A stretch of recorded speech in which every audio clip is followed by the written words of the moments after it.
Hello, hello, this is still J Ninjas doing Firefall battleframe guide. Today we're going to start out here with Mammoth.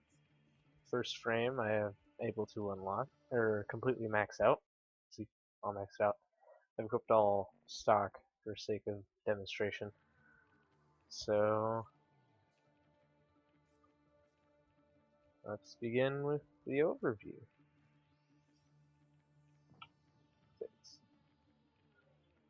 Okay, Omnidine M Mammoth.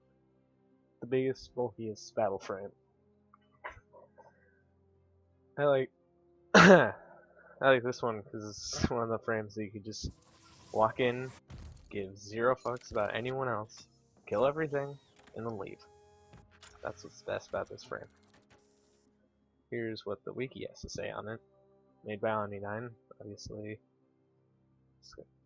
Classification, special frame. Starts out with 2400 HP, which is, I think is the highest starting one.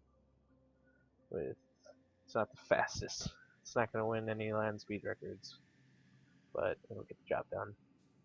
Has all the abilities. We'll be running through those soon. So yeah, let's start out with the most important aspect of the Mammoth: plating. Okay, first, for this video's sake, we're going to go through all tier 5, or tier 4. Because going through all of this is kind of a pain. All anyone cares about is what this frame can do at the maximum. Okay, with no aid at all, you can get up to 5400 HP, which is a lot by any frame. But to get the ludicrous amounts of HP, which I know is possible with this frame, you're going to need this. The Claw Shell Fragment, gained by killing Baneclaw and being really lucky. For every quality of the Claw Shell Fragment, you get 3 HP with a maximum of 3000. If you find a legendary Claw Fragment, you are godlike. Okay. So yeah, this frame's all about getting shot a lot and not even caring. Like, it's just the amount of punishment a mammoth would take it's obscene. How many times I've just been shot? Many times, giving zero fucks about it. It's I can't quantify it. Well, yeah. I'll go back to in-game, show you what you get off the bat. I guess what it is in-game, all stock gear. We got 2800 HP off the bat, which is generous to say the least for stock frames. But as a mammoth, you want to get as much HP as possible. So you want to be ditching the stock plating as soon as possible. Like, as soon as possible. So you can go on to bigger and better things as a mammoth, absorbing more and more bullets. But I guess I'll switch out this for my current plating. 727. No! Doing a video. Go away. Anyway. 727, I've unlocked nearly 5k HP, which is really good. Not even caring about getting shot at this HP level. Oh, looks like is this little mammoth duel? I think that's right. Anyway, so yeah, that's a large amount of health. Any other battle frame, you're just like, what? What is this? Don't understand. Alright, well that's plating on to its abilities. Okay. First ability, shield wall, commonly called Mammoth TV. Just the basic wall of shielding for you and people behind you. It has lots of health to help you absorb them shots. No. This guy keeps dueling me. I don't want to duel. doing a video. So I have not really got into this, but it was useful when I started. It's a fun thing to do. You just kind of deploy your shield wall and then just walk into a hail of bullets, also giving 0 fucks. So yeah, 2000 HP at maximum, which is a generous amount of health to just absorb with a shield. It covers a decent amount of area, so you can take a hit from many angles, except for up and behind you, obviously. It's the shield wall in front of you.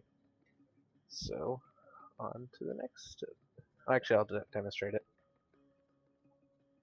Okay, in the game, I've selected it. This is what shield wall looks like. It's just a big shield wall. See? Doesn't penetrate. It's good for handling large amounts of enemies in front of you. It's a great defensive tool. Okay. Now let's move on to the next thing. Okay, teleport shot. One of the more interesting abilities for this class. Probably one of the more useful ones that you get with this one. It's a great way to get around and get away, which you shouldn't be getting away. If you're trying to run away from something as a mammoth, you've already done something wrong. So, yeah. It's useful. It does a lot of damage if you stick someone with it. Like, maximum damage is 1,380. Sadly, the only thing that I've noticed is when you upgrade this, I upgraded it once thinking it would increase the range of how far I can stick and teleport. It doesn't look like it does, and if it does, it's not that big of a increase. Which is kind of sad. I was hoping it'd just unlock whole new areas to teleport to. No, it just pretty much boosts the damage and the cooldown. That's pretty much what leveling it up would do for you. Isn't that useful? But I mean, it's as core, it is pretty useful. Okay, to demonstrate this. Okay, see, going around. What I've noticed a good use for is if you need to reach somewhere and you're like falling, you just shoot the teleport shot and you're there. Easy. That's what its main purpose is. You just run around. You need to go somewhere in a hurry. Teleport shot. That's what makes up for this cumbersome class. Making sure you don't fall behind everyone and just teleport shot ahead. Okay, on to this next ability.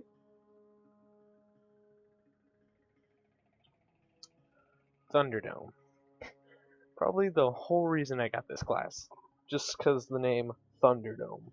Who wouldn't want a class with an ability called Thunderdome, honestly? What Thunderdome is I notice it's a panic button, pretty much, for the Mammoth. Which again, if you need a panic button as the Mammoth, you're probably doing something wrong. But what you can do with this... oh, weird. But what I've noticed people do with the Thunderdome is if they get a really high quality and get some things that lower deployable recharge rates, is get this number in tune or as much in tune or less as this one. And what you could do is you could sit at the center of a thumper and just constantly deploy your Thunderdome right as the old one ends. Where you can, it's pretty cheatsy doodles. I mean, there's no way around it. If you could just sit there and do nothing for a thumper, but just spam your Thunderdome key, you're slightly broken, I'd say. But I digress. Okay, let's see how Thunderdome acts in actuality. So you're starting out and getting shot a bunch, or what they'd want you to do is to like trap an enemy in, but that never really happens. So you just hit the whole Thunderdome. There's a dome. Enemies can't go through it. Enemies can't get into it. Friendlies can go in and out, and it absorbs damage. It's a Thunderdome. You get someone stuck in the Thunderdome. It's not fun for them. Especially when, like in the video for it, it has it coupled with tremors for a very not fun experience for said enemy. Yeah, that's what Thunderdome is. So on to the next side.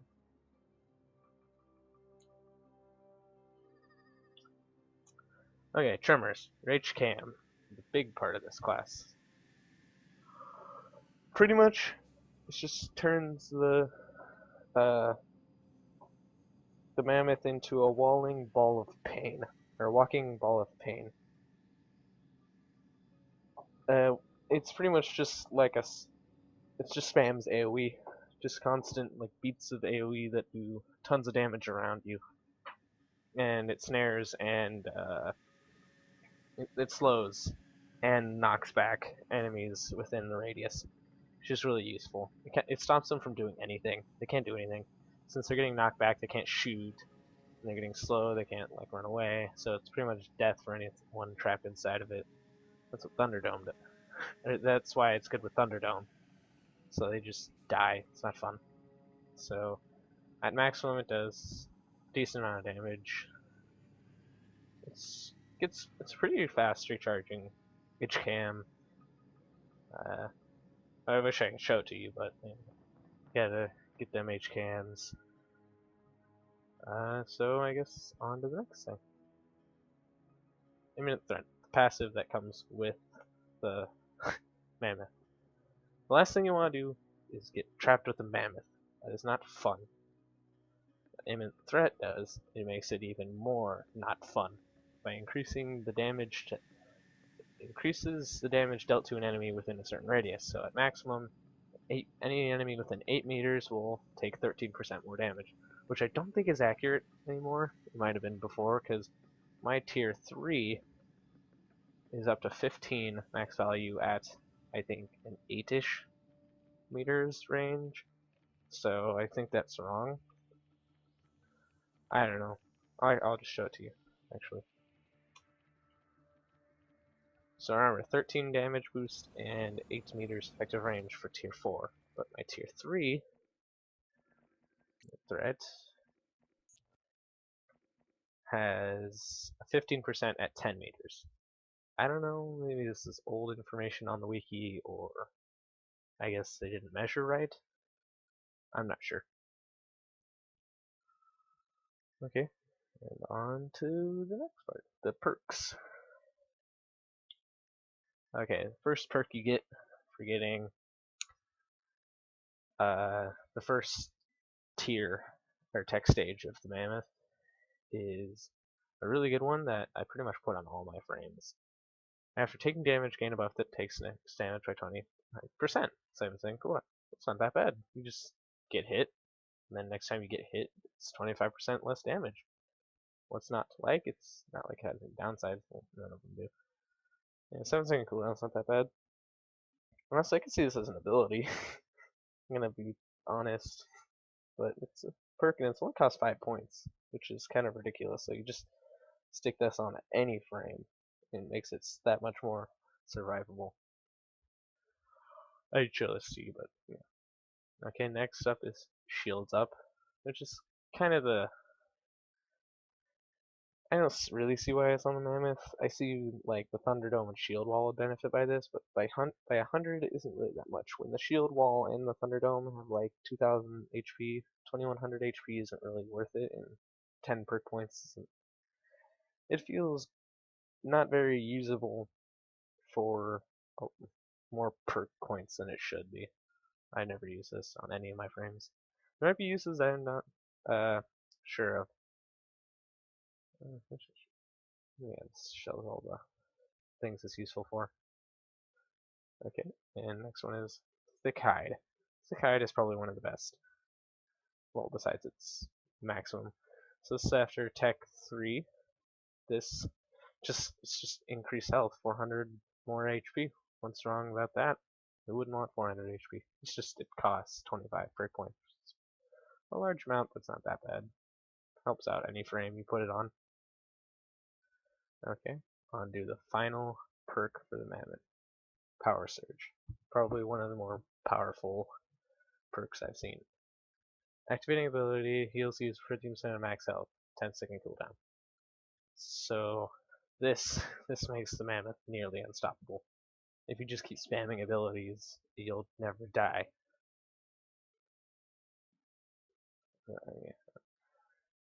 you could put this on any frame, you just spam it all day, and you just never die. The only real downside is that it costs 40 perk points, which is a lot, but that's expected from a master skill.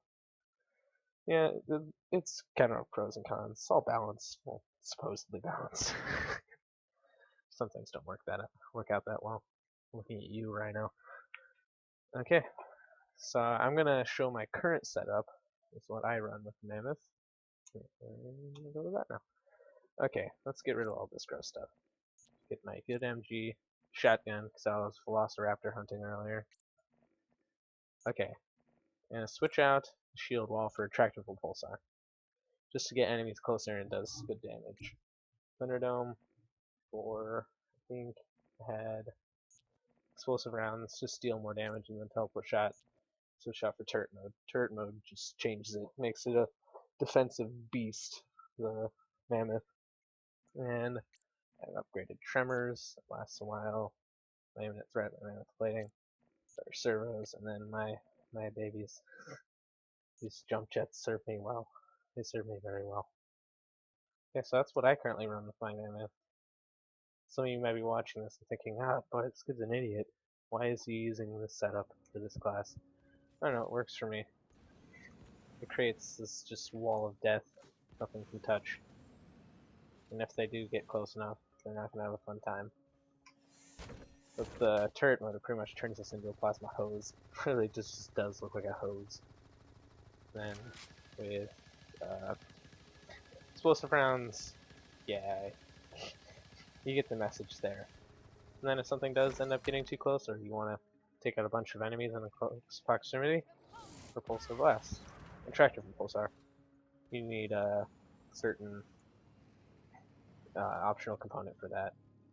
I think it's the space manipulator. So yeah, that's my overview of the Mammoth battle frame. If you liked it, hit the like button. Post in the comments. What do you run on your Mammoth play Firefall, or any things you change about my loadout? Anything you'd recommend to switch out for a better class? Open to suggestions. Okay, this has been Double J Ninjas. Out.